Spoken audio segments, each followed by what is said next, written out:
Hello beautiful, welcome back to Nat's Beautiful Life and the 10th day of Christmas here on my channel. So we are doing the 12 days of Christmas. Like I said, this is number 10. It was bright and sunshiny like 20 minutes ago and now all of a sudden it's gray outside. So we're just gonna deal with the lighting. Whatever, that's not the point of the video. The point of the video is on this 10th day of Christmas, my true love gave to me 10 first books in a series that I either will continue or have continued. That makes sense. So some of these I already just kind of had purchased because I wanted to read them.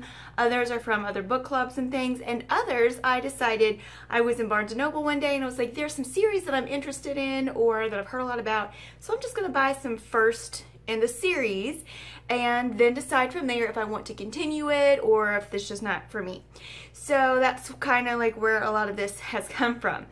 I am missing a book. Let me go get it. Y'all, getting ready for this video was a labor of love because I had to pull these books off of those shelves, and I've got so much Christmassy stuff on there, and most of them were in the black book spine pile, and one or two weren't, so that's why I was like, left them. All right, anyway, so I'm going to talk about, let's see, 8 books that I'm like, yeah, we're totally going to continue the series, and there's 2 on here that I'm just going to give the series another chance type of thing. So let's get going. The first one is The Cruel Prince by Holly Black. This was one of the first books I read in 2018, and I actually enjoyed this.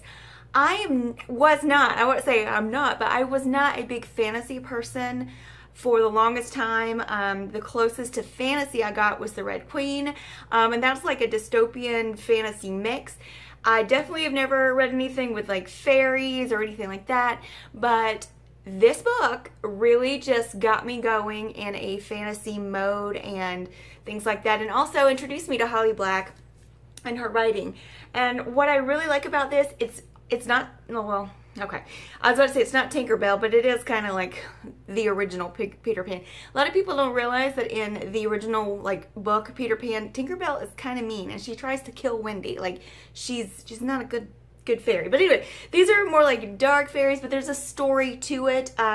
There's twins, and they have a half-sister, and they are taken, this is the first part of the book, not giving away anything, they are taken to the land of the Fae, and the person who takes them is a higher up in the Fae land, so they're kind of part of the nobility, but you know, the twins are human and the half-sister is half Fae. So it's just kind of them, you know, one of them really wants to be in the Fae world and be in the leadership. The other one's like, you know, we can't, we're human, and it's just kind of good to, you know, with being a princess or whatever. So this is a good book. I did a horrible job explaining it, but I'm looking forward to The Wicked King, which is coming out in, well, January.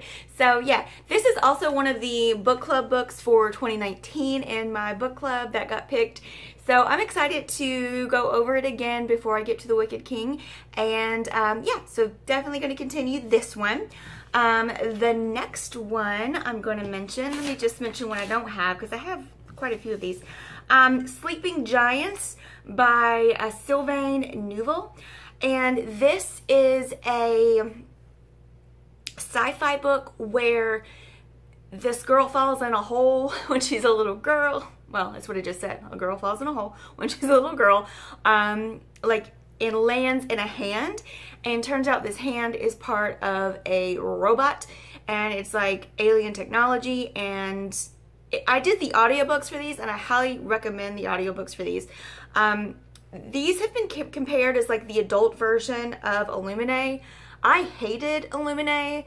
I loved this book, and I did finish the series. It's a trilogy. There's Waking Gods and Only Human, and I did finish that, and I did audiobooks for all of them. There's a full cast for the audiobooks, but it starts out with, like I said, Sleeping Giants, where they're finding the pieces of this robot, so what I'm going to say, and they're finding them all over the world and putting it together. And it's just kind of the story of these people. It's very secretive, and it's just really cool. It's like there's the mystery of who knows about this and who's working with it and who knows about the aliens and all this stuff. So I really highly recommend it, and I've, like I said, finished the series. It was really good. The third one was not my favorite, but I was okay with the way the series ended. But definitely check those out. The next one is one I have here, and that is Scythe by Neal Shusterman. I won't talk too much about this because I believe I've spoken about it before. This is in a well, I guess a utopian world, where disease and death and all that have been eradicated. If you die by accident or anything, they can bring you back. But natural death just doesn't exist anymore. So they have these Scythes who their job is to reap you. So they do it by different ways. There's lots of political intrigue in here within the way the Scythe system works. The world is interesting, and then you learn they have everything in their world is controlled by what they call the Thunderhead, which is the second book in the series, which I also read this year. And it's kind of like the Cloud turned AI. Did I just spit everywhere? Sorry. It's like their Cloud turned AI, and it kind of has like developed its own like thought process and all of that. But I have continued this series and will continue it as it continues to progress. All right, the next book I've got, I'm trying to mix up what I do have and what I don't have. Red Sister by Mark Lawrence. I have talked about this so much that I'm not gonna, once again, spend a lot of time on it, but this is a convent and another world of really kick-batooty nuns, and they are like, you don't mess with these, and there's like, they're magical and all the stuff, and yeah, I can't praise this book enough, but I think it's good to kind of go in it blind because, yeah, but it is a little bit more high fantasy. I wouldn't say it's like super high fantasy, but it's higher fantasy than some of the stuff we're going to talk about today, and it is an adult book, so it's you know, a little bit more complex, I think. But it took me a while to read it because I was so engrossed in it, and I would go back and just kind of make sure I understood things. So I really enjoyed that one, and I'm going to be reading Grey Sister as soon as I can. And but I know it's going to take me a while to just kind of to absorb the information, and I'm looking forward to that one. The third book in it, I don't know if it's a trilogy or if it's going to continue, but the third book is Holy Sister, and that comes out in April of this year, so I'm looking forward to that. The next one I've got here is Six of Crows. I had never read a Leigh Bardugo before. Where have I been? And this one is one it took me just a little bit to get into, and I've heard other people say that it took them a hot minute to get into, and some of them even quit. I'm like, just go back, because once this book starts going, and it doesn't take that long. It's like, I think people quit before it gets going. If you just keep going, this book just keeps going. Like, it doesn't stop. The action, there's something going on. Even if it's not action, there's information that you're constantly stepping into, and I love it. And I believe it's a duology. I have the second one, Crooked Kingdom, and one of my new favorite characters of fiction is Inez. She's in this book, and the second book, I think, kind of centers around her in a way. I don't want to give too much away, but really do enjoy that one, and I'm looking forward to finishing or continuing. I guess that would be finishing, yeah. All right, let's see what we got. All right, An Ember in the Ashes by Sabaa Tahir. I don't think that I was as super blown away as everyone else was, but I was blown away. Like, once it gets going, you, yeah. Yeah. And by the end of the, y'all, this book, these characters, the series, there's so much in the world. It's so creative, and it was something I was looking for. I was looking for something that was a little different, because, you know, we have these fantasy books with the chosen ones and the bad guy, and you did all this stuff. And it, you know, when you're reading that first book, especially, you're kind of, it's setting you up, and you're like, okay, this is one of those, but it's like, this is interesting. I'm loving these characters. There's this, like, it's almost like there's 2 or 3 chosen ones. I'm not gonna give too much away, but like, it's different. And so I continued on with A Torch Against the Night, which I really enjoyed, and then A Reaper at the Gates has got me like ready for the 4th installment, which I think is the end, because everything that you've been building toward just comes and your mind's like by the end of that book, because you're like, oh, I see what you've been doing. I see what you've been doing now. And yeah, I am really looking forward to this. This is a really good concept and a really great book. And if you are like into fantasy or into anything like that, but you're just like, it's kind of stale after a while, because it's kind of been that way in the fantasy realm lately, because it's so popular, and so people just want to churn those out. It's kind of like what happened to Dystopian a couple years ago. Then, you know, if you're kind of getting like, I need something fresh, then pick this up, because of the way it all weaves together. It's so good. The next one is Dance of Thieves by Mary E. Pearson. If you have watched any of my other videos for the 12 Days of Christmas, you've seen I've mentioned this probably once or twice already. I am so excited for, what is it, Vow of Thieves, which is coming out sometime next year. I'm so excited for this because not only was Dance of Thieves really good, I wouldn't say cliffhanger, but the setup for book 2 had me like, what? Like, I want this book right now. Like, it's one of those series where when it's done, I have a feeling like anybody who picks it up will binge read the whole series right away, because it's just like not going to be the same thing. I just feel like you've got this one book that's like this way and sets you up with like background and these people, and it makes you love these people and makes you really care about the characters. And then towards the, you know, when you get to the end of it and you see like this whole other setup for a whole other season, you were just like, this is gonna be even better. And so I'm really looking forward to that book coming out. The next one would be this is different from all the other books that I've mentioned, A Study in Charlotte by Brittany Cavallaro.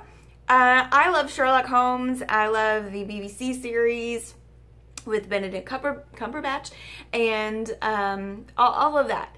So this was a different twist, and it's a YA type of book. And, well, it is a YA book. It's not just a type of book. So I knew it wasn't going to be like, you know, literary fiction, but I thought the concept was cool. It is the descendants of the original Sherlock and Holmes, and this Sherlock is female, so it's Charlotte Holmes, and she is a lot like Benedict Cumberbatch's Sherlock. Oh, that's a lot to say.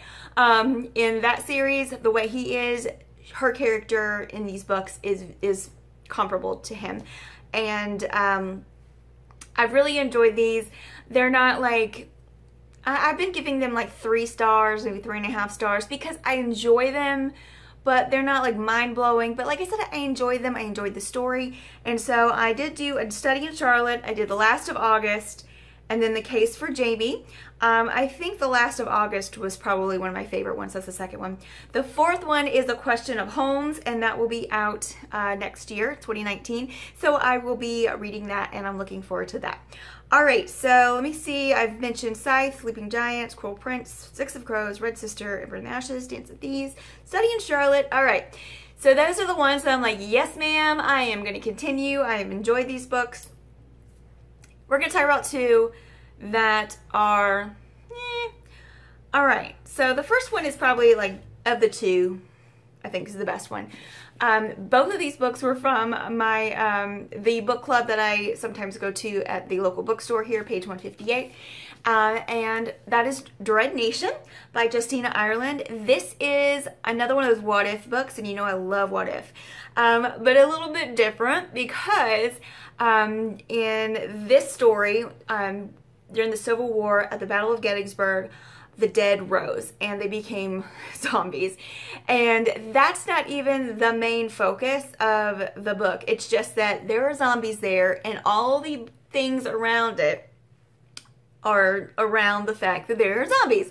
And so they have African American and Native American girls can go to these schools, and they are trained to fight the zombies. And you can be trained to be like a lady type zombie killer, like an attendant or something, so that you can be with the rich people of the day and be their attendant, and so you get a decent life, but you still gotta fight zombies. I don't know.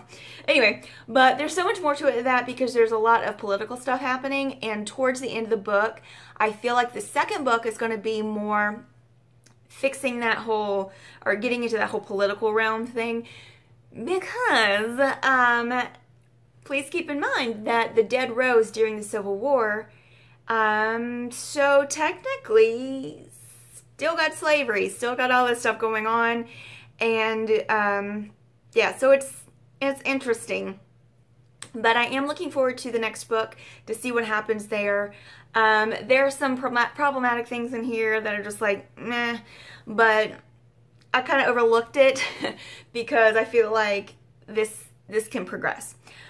The next one kind of hurt my heart because, once again, this was like more January-ish or something, February-ish of the year. I was coming off, like, I was wanting something like Red Queen again, and I had gotten Warstorm right when, and this is not Warstorm I'm talking about, but I had gotten Warstorm the day it came out, and like I didn't read it for months because I was saving it, but I was off of that kind of fix, and I really wanted another type of series, and so I thought this might be it. It's not. It's an interesting concept. The book was not terrible, but there's parts of me is like, I love it, I hate it, blah, blah, blah. And this is like what's called a new adult, because there are some graphic scenes in here that I was like, if this is marketed to YA, these scenes should not be in here, but that's just me and my thoughts. That's Furyborn by Claire Legrand. Because the concept is interesting, and I feel like maybe the second, I feel like I liked the original queens. So there's two queens. I guess it's, what is it, Riel? I thought it was Riley, but I guess it's Riel. Riel and Eliana. And like I said, the concept of this book is really good. I really enjoyed that. I think I liked Riel's story better. And I normally hate books that are like this, the way this happens, but the way this happens, it works. One chapter is Riel, the next chapter is Eliana, the next chapter is Riel, because they are like 1,000, are they 1,000 years apart? Something like that, yeah. 1,000 years later, yeah. They're 1,000 years apart. But they are connected and all of that. So, and when you read the first chapter of this book, or the prologue, you're like, oh, this is gonna be so good. But like, that was the best part of the whole book, right there. That was the best part of the whole book. And I had a lot of problems with Eliana's character, and just I thought some things seemed forced, but I liked, like I said, I liked Riel's character a lot better. So we'll see. Like I said, I'm just gonna give it another chance, and if the second book is garbage, then I just won't finish. But I'm like loving it, liking it, loving it. Gonna give it a try. I don't know what I just said. But those are the 10 books that I wanted to mention that I did the first book in the series, and I either finished or kept going, or I will keep going as they come out. There is a book that I want to mention that I had read the first in the series last year, was not super impressed with it, but the second book came out and magical. And that is, well, the first book was Caraval by Stephanie Garber. I was let down by it, but it wasn't terrible, but legendary. I read this year, it came out, and it was phenomenal. It was what I thought Caraval should have been. That's what I thought it was going to be. That's what Legendary was, and Legendary is good. So a lot of people really did not like Caraval, or they loved it, but a lot of people that really didn't like it just gave up and weren't going to read the second book. And I'm like, big mistake. It is worth drudging through Caraval just to get to Legendary. So I'm looking forward to Finale that's coming out, I think in 2019. I'm not sure, but that's what I'm thinking. So yeah, those are my books, and these videos are getting longer because we're getting up in that, you know, 10 days, 11 days, 12 days. So 2 more videos to go in this 12 days of Christmas. I thank you guys so much for being here and being a part of this with me, and I look forward to the new year with you guys.